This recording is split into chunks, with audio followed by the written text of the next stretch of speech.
Refractive stage में क्या होगा, अब क्या होगा, सब कुछ कम हो गया, पूरी बॉडी सिस्टम को क्या कर दिया, अस्त व्यस्त कर दिया।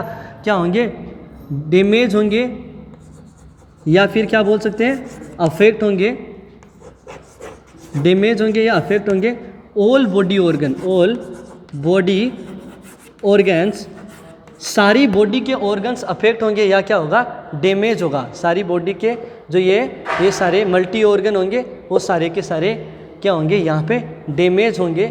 और ज़्यादा आपको सीवियर हाइपोक्सिया, और ज़्यादा आपको सीवियर हाइपोक्सिया देखने को मिलेगा, और ज़्यादा सीवियर हाइपोक्सिया देखने को मिलेगा। और मैंने बात की कि क्या हुआ, ऑक्सीजन सप्लाई कम हुई तो ब्रेन ने ग्लूटामिक एसिड को ब्रेन क्या करेगा, ग्लूटामिक एसिड को रिलीज़ करेगा। और जब कभी भी ग्लूटामिक एसिड रिलीज़ होगा तो क्या होगा, जो फ्री रेडिकल्स हैं उनका ऑक्सीडेशन ज़्यादा होगा और क्या हो जाएगा, सेल डेथ हो जाएगी। और क्या हो जाएगा, सेल डेथ हो जाएगी।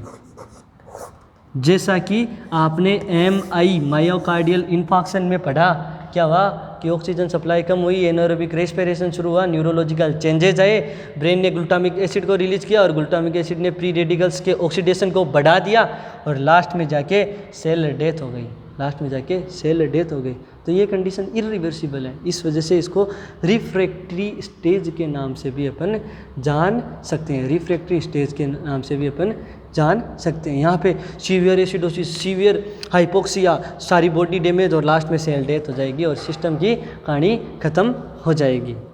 तो ये तो अपनी 4 स्टेज थी जिसके बारे में अपन लोगों ने बात की, चारों स्टेज के बारे में अपन ने बात की कि आखिर क्या होता है, स्टेजेज अलग अलग कैसे ये डिजीज़ प्रोग्रेस करती है और लास्ट में जाके क्या नतीजा अपन को देखने को मिलेगा। तो ये चीज़ें अपन ने बात कर ली। अब अपन बात करते हैं टाइप्स के बारे में। तो टाइप्स के बारे में सबसे पहले अपन बात करेंगे, टाइप जो है वो है cardiogenic shock. Cardiogenic shock, cardiogenic shock के बारे में सबसे पहले बात करेंगे। कार्डियोजेनिक क्या था, ये अपना मोटर, ये अपना हार्ट, ये भाई साहब काम नहीं कर रहे, ये भाई साहब ख़राब हो चुके हैं, तो इस वजह से जो शॉक हुआ वो कार्डियोजेनिक शॉक हुआ। मतलब क्या हुआ, यहाँ पे कार्डिक आउटपुट घट गया। क्यों, सिस्टोलिक बीपी डिक्रीज हुई और सिस्टोलिक बीपी डिक्रीज होने से क्या हुआ, ये भाई साहब स्ट्रोक वॉल्यूम भाई साहब ये कम हो गए। स्ट्रोक वॉल्यूम भाई साहब कम होने से ही ये कार्डिक आउटपुट डिक्रीज हुआ था। स्ट्रोक वॉल्यूम का मतलब क्या है भाई साहब, ये है अपने विराट भाई साहब, ये विराट भाई साहब है, ये विराट भाई साहब क्या कर रहे हैं, ये विराट भाई साहब एक सिक्स मारते हैं, तो क्या होता है, अनुष्का जी को कुछ पैसे देने पड़ते हैं, अनुष्का जी को कुछ अमाउंट देनी पड़ती है और वो अमाउंट कितनी है, 70। वो अमाउंट कितनी है, 70। विराट भाई साहब ने छक्का मारा, अनुष्का जी ने कहा लाओ 70 रुपये, तो क्या हुआ, यहाँ पे क्या होगा, अपना जो सिस्टम को ब्लड सप्लाई हो रही है, यहाँ पे स्ट्रोक वॉल्यूम मतलब वेंट्रिकल्स जब एक स्ट्रोक मारेंगे तो कुछ अमाउंट रिलीज करेंगे और वो अमाउंट कितनी होगी, 70 ml। किस में रिलीज कर रहे हैं साहब, आयोटा के अंदर। किस में कर रहे हैं, आयोटा के अंदर। तो स्ट्रोक वॉल्यूम मतलब वेंट्रिकल्स के द्वारा एक स्ट्रोक मारने पे जो वॉल्यूम आयोटा के अंदर जानी चाहिए थी, अर्थात जो 70 ml जो आयोटा में जाना चाहिए था वो कम हो गया, तो स्ट्रोक वॉल्यूम कम हो गई, अर्थात कार्डिक आउटपुट पर भी सीधा असर पड़ेगा, कार्डिक आउटपुट कम हो जाएगा।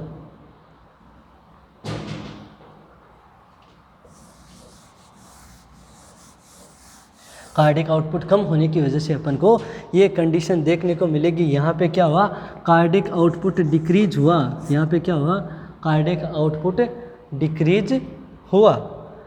तो यहाँ पे कार्डियोजेनिक शॉक के अंदर सबसे पहले अपन को क्या देखने को मिलेगा कि यहाँ पे हार्ट डैमेज हुआ, हार्ट डैमेज होने से कार्डिक आउटपुट डिक्रीज हुआ, अर्थात यहाँ पे क्या हुआ, सिस्टोलिक जो बीपी है, सिस्टोलिक जो बीपी है वो कम देखने को मिली, सिस्टोलिक जो बीपी है वो डिक्रीज देखने को मिली। सिस्टोलिक बीपी डिक्रीज अर्थात यहाँ पे क्या हो रहा है, स्ट्रोक वॉल्यूम कम हो रहा है, स्ट्रोक जो वॉल्यूम है वो डिक्रीज हो रही है, जिससे क्या हो रहा था, कार्डिक आउटपुट था वो क्या हो रहा है, डिक्रीज देखने को अपन को मिलता है, डिक्रीज देखने को अपन को मिलता है। ठीक है, रोक लो तो। अब साहब यहाँ क्या हो रहा है, ये सब हो रहा है क्या, स्ट्रोक वॉल्यूम कम, सिस्टोलिक बीपी कम, कार्डियक आउटपुट कम। अब ये कम हो रहा है साहब। अब बात करें कार्डियोजेनिक शोक की कि ये किस में होता है, ये किस में होता है साहब, ये हार्ट मतलब ये दिल किसका ख़राब होता है। दिल देखो बच्चों का तो ख़राब होता नहीं है। अपन जब छोटे थे, अपन जब बच्चे थे तो क्या बोले, बच्चे दिल के अच्छे। छोटे होते तो क्या बोलते हैं माँ बाप, मम्मी पापा क्या बोलते हैं अपने, अगर अपन शैतानी भी करते हैं तो क्या बोलते हैं कि नहीं नहीं छोटा है अभी करने दो, बाद में सुधर जाएगा। और आगे जाके बड़ा होके और ज़्यादा ख़राब हो जाता है। क्या ख़राब हो जाता है, अपना दिल ख़राब हो जाता है, जिस वजह से अपन ख़राब हो जाते हैं। तो ये जो कार्डियोजेनिक शोक है वो आपको सबसे ज़्यादा मिलेगा एडल्ट के अंदर। दिल किसका ख़राब हो रहा है, बड़ों का। तो यहाँ पे एडल्ट के अंदर ये देखने को मिलेगा। और इसके अगर कोजेज की बात करें तो कार्डियोजेनिक शोक का सबसे जो महत्वपूर्ण कारण होता है वो होता है एमआई मोबाइल वाला नहीं है ये मायोकार्डियल इन्फार्क्शन है साहब। क्योंकि मायोकार्डियल इन्फार्क्शन के जो कॉम्प्लिकेशन होते हैं उनमें मोस्ट कॉमन तो डिसअरिथमिया होता है, और सेकंड जो मोस्ट कॉमन होता है वो क्या होता है, कार्डियोजेनिक शोक। तो एमआई के जो कारण होंगे वो कारण भी कार्डियोजेनिक शोक के हो सकते हैं। तो कोरोनरी आर्टरी डिजीज, एथेरोस्क्लेरोसिस इसका कोज हो सकता है।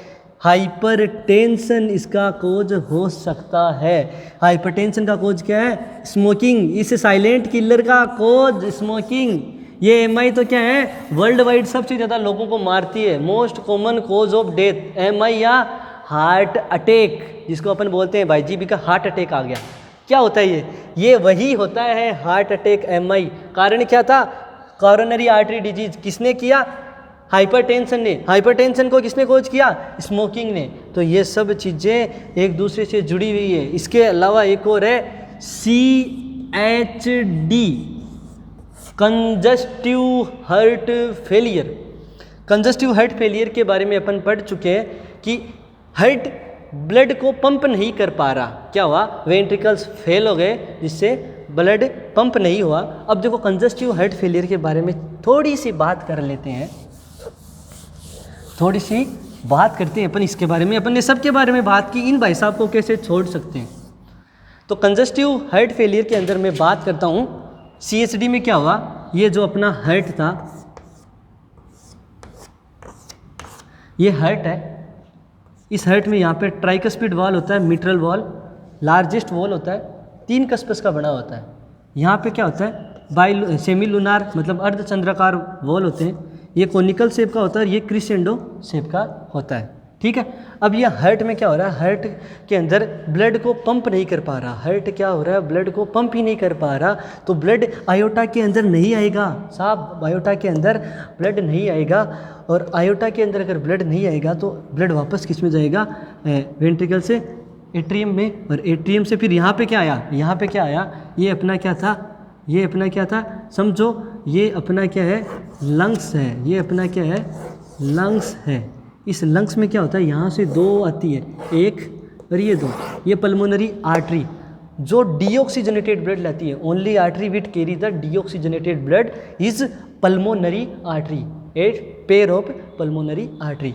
यहाँ पे क्या होगा, ऑक्सीजनेशन होने के बाद कैपिलरी में से, एल्वोलाई और कैपिलरी में से जो आना जाना था डिफ्यूजन हो गया, और 4 पल्मोनरी वेन, यहाँ पे देखो 4 पल्मोनरी मतलब 2 पेयर ऑफ पल्मोनरी वेन किस में आ रही है, इधर आ रही है, इस एट्रियम के अंदर आ रही है। ये कौन सा साइड है, ये कौन सा साइड है, लेफ्ट साइड, ये लेफ्ट साइड है।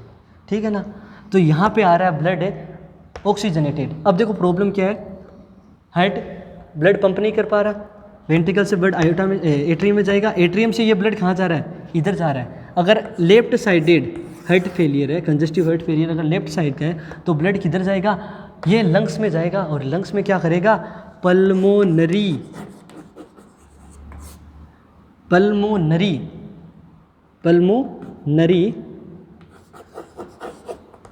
Oedema,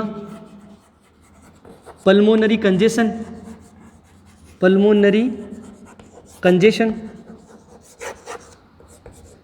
pulmonary embolism. क्या करेगा, पल्मोनरी एम्बोलिज्म। देखो ये पल्मोनरी एम्बोलिज्म होता है ये डीवीटी भी कोज कर सकता है। जो डीप वेन थ्रोम्बोसिस होता है वो भी पल्मोनरी एम्बोलिज्म कर सकता है, pulmonary oedema, pulmonary congestion, pulmonary embolism. इसके अलावा क्रेकल साउंड, फाइन क्रेकल और कोर्स क्रेकल, राले साउंड या राहल साउंड, ये भी आपको देखने को मिलेगा। इसके अलावा आपको क्या देखने को मिलेगा, आपको देखने को मिलेगा चेस्ट पेन। क्या देखने को मिलेगा, चेस्ट पेन आपको देखने को मिलेगा। चेस्ट पेन के अलावा आपको क्या देखने को मिलेगा, आपको देखने को मिलेगा डिस्निया आपको देखने को मिलेगा। चेस्ट पेन आपको देखने को मिलेगा। क्रेकल साउंड आपको देखने को मिलेगा। फ्रोदी स्पूटम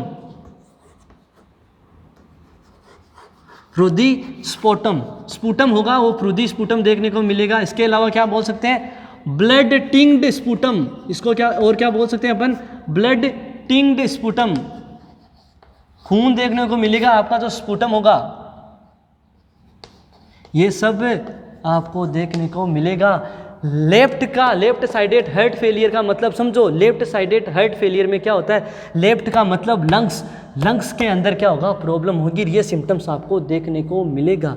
राइट का मतलब आर का मतलब रिमेनिंग, बाकी बची जो बॉडी, रिमेनिंग बॉडी में जो सारे के सारे जो बाकी इसके अलावा जो भी होगा वो रिमेनिंग बॉडी के अंदर होगा। मतलब लेफ्ट में सिर्फ लंग अफेक्ट होगा और राइट के अंदर जो बची हुई पूरी बॉडी, रिमेनिंग जो बॉडी है वो अफेक्ट होगी पूरी बॉडी में। बाकी जो होगा वो बाकी का बॉडी में होगा। राइट साइडेड हार्ट फेलियर में बाकी आपको देखने को मिलेगा वो पूरी बॉडी में। लाइक एग्जांपल आपको जुगुलार वेन डिस्टेंशन देखने को मिल सकता है, आपको ascites, accumulation of the fluid in peritoneal cavity, आपको स्प्लीनोमेगाली, आपको हिपेटोमेगाली, एब्डोमिनल डिस्टेंशन, आपको ये सब चीज़ें देखने को मिलेगी। क्योंकि यहाँ क्या हो रहा है, राइट साइड से ये ब्लड वापस सुपीरियर और इन्फीरियर वेना केवा के अंदर जा रहा है और जाके उधर ब्लड वेसल्स की छोटी ब्रांचेज में एक कंजेशन करेगा। आगे जाके जो सेल्स है उनके अंदर ब्लड कंजेशन हो जाएगा, उनकी साइज बढ़ जाएगी, जिसे हिपेटोमेगाली, स्प्लीनोमेगाली, है ना, abdominal distension, ascites, jugular vein distension, most commonly jugular vein distension, ये सब चीज़ें आपको देखने को मिलेगी। तो आज अपन इतना ही डिस्कस करेंगे।